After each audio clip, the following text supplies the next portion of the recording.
Et donc, Pierre-Georges Latécoère avait recruté une petite équipe dans laquelle quelques très bons aviateurs, comme un certain Didier Dora. Didier Dora était un ancien chef d'escadrille, enfin ancien, il avait même pas 30 ans, qui avait fait des études d'horlogerie et qui était un excellent astronome amateur et qui était surtout un chef. Et Didier Dora avait, sous la direction de Latécoère, avait entrepris de créer ce qu'on a appelé les lignes aériennes Latécoère, la première compagnie aérienne du monde à fonctionner de manière intercontinentale, partant de Toulouse et dont l'objectif était d'arriver en Amérique du Sud. Et là, je suis désolé de vous dire, messieurs de la Poste, qui êtes venus avec nous aujourd'hui, qu'alors que dans le ciel passe Jean Mermoz, eux qui venaient des Pyrénées, de Bagnères de Bigorre, qui s'appelait Pierre-Georges Latécoère, quel nom, hein, Latécoère, quel beau nom. Mais il avait aussi fait des avions sous licence. Et à la fin de la guerre, il s'était retrouvé avec des avions sur la prairie de Montaudran, dans la banlieue de Toulouse, où étaient installées ses usines, et il se demandait qu'en faire. Et puis il a eu une idée, une de plus. Il a dit, et si on s'en servait pour transporter la poste? Et il a pris une mappemonde qui existe toujours, qui d'ailleurs est à Paris, dans les bureaux de la maison de la famille Latécoère. Une mappemonde où il a tracé un trait au crayon qui partait de Toulouse et qui aboutissait en Amérique du Sud.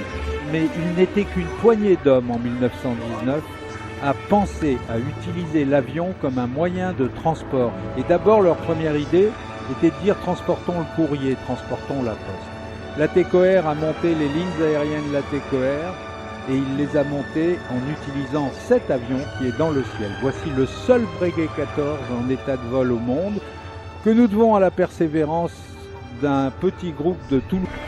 Alors là, on a une image qui est assez extraordinaire. On a le symbole. Vous avez dans le ciel ce Breguet 14 qui est pour ce qui est de la culture française la mère de tous nos avions de ligne. Et derrière, vous avez, appartenant à la même société, vous avez un Boeing 777 en approche sur Charles de Gaulle. Là, vous avez le résumé. Dans le Breguet 14, vous pouvez imaginer un pilote qui peut s'appeler Jean Mermoz, ou Henri Guillaumet, ou Antoine de Saint-Exupéry, ou encore bien d'autres noms qui sont restés moins célèbres. Et cette compagnie, les lignes aériennes Latécoère, ensuite devenue l'Aéropostale, a été intégrée en 1933 à Air France. Et aujourd'hui, Air France utilise encore des mots qui ont été utilisés à l'époque. Pourquoi croyez-vous qu'on dit long courrier ou court courrier? Courrier, le courrier, la poste.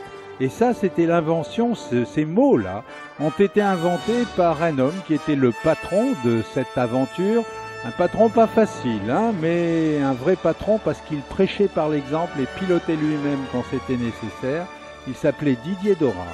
Alors la combinaison de Didier Dora, du Breguet 14, de Pierre Latécoère, et puis de toute cette petite armée de quelques dizaines, parce que c'était pas beaucoup plus que ça, de types qui pilotaient, révisaient, maintenaient en état ces avions, ils ont inventé cette chose fabuleuse qui s'appelle l'aviation commerciale.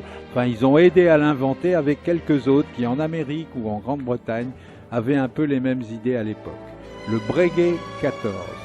Sa Majesté, le Breguet 14. Ce Breguet 14 est piloté aujourd'hui par Luc Gimazan, et Luc, avec toute l'équipe qui est derrière la construction de cet avion, avait l'an passé effectué un véritable pèlerinage en amenant ce Breguet 14 de Toulouse jusqu'à Saint-Louis du Sénégal, retraçant ainsi en vraie grandeur et pas virtuellement la ligne. Le mythe de la ligne est toujours vivant, et d'ailleurs, si vous aimez les beaux livres en matière d'aviation, nous avons avec nous donc Eugène Bellet, qui est le président de l'association qui s'occupe de cet avion et qui a signé un bouquin sur le Breguet 14 qu'on peut trouver un peu partout. Vous privez pas, l'histoire de cet avion particulier et de tous les Breguet 14 s'y trouve contenue.